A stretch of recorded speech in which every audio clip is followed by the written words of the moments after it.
มางานอีกแล้วเด้องานฮอลเดย์งานคริสต์มาสเด้อมื้อนี้เด้อขาเข้าไปทางไหนพี่น้องมีคนหลายบ่โอ้สบายดีสบายดี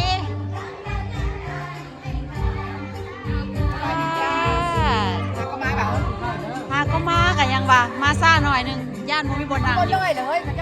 ย่านบ่มีบอลนางอยู่คนเต็มกันยังบ่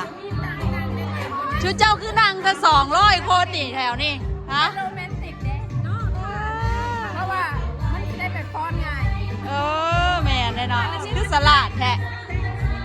โอเคเด้อโอ้สบายดีสบายดีมาก่อนหมูล้นบ่นี่มาเด้อมีแต่อาหารเจ๊อาหารลาวเฮาได้นี่เด้อพ่อแม่พี่น้อง Cheers Happy New Year Merry Christmas พร้อมกันเลยตามทุกเจ้าตามก่อนโอเคจังได้แฮปฟันน้องกันอีกสบายดีเฮ้ยมาโดดละหวะโดดเติบแล้วเด้แต่เศร้าทำมาซ่าเนาะซะเนาะถ้ามาแต่เศร้าพุ่นน่ะแมนหวะแมนอยู่อ่ะมันแมนอยู่ปะเขาไปเชิญลูกพอเห็นเมื่อคืนนี่เขาไปเชิญเมื่อคืนนี้เขาไปบนเด้โอ้มีหลายทางไปเนาะไปแวะซาบี้หน่อยนึงแล้วก็เลยไปบนเด้สมพ่อว่าบ่เห็นมันหลายงานเราก็บอกว่าตุ๋ยเราก็บอกไปบ่ได้สบายดีCheers Merry Christmas ตอนนี้คือแดงเฮ้อแท้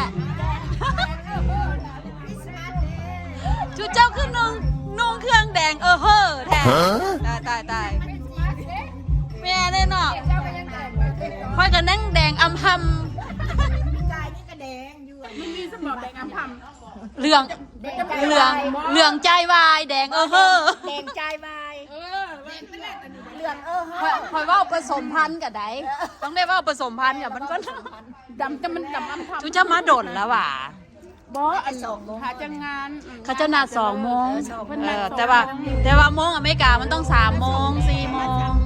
แมนโอเคกินเด้อโอเคอาหารเด้อสบายดีบ้านอาหารเด้อพี่น้องมีอันน่ะมกหน่อไม้ซุปหน่อไม้บ่แล้วก็พวกมีซุปผักลาบนี่อาหารหลายเด้อพี่น้องอาหารเยอะแยะเด้อ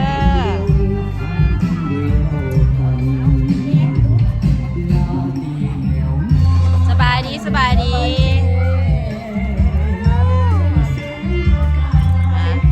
ตักอาหารเจ้าตักมานี่ตักใส่แว่นตากันยังบ่เห็นหงใส่อย่างใส่แว่นตาใส่แว่นตาใส่แล้วบ่เห็นหงแล้วว่ะไปซื้ออันด้านโรดี้มาใส่เดี๋ยว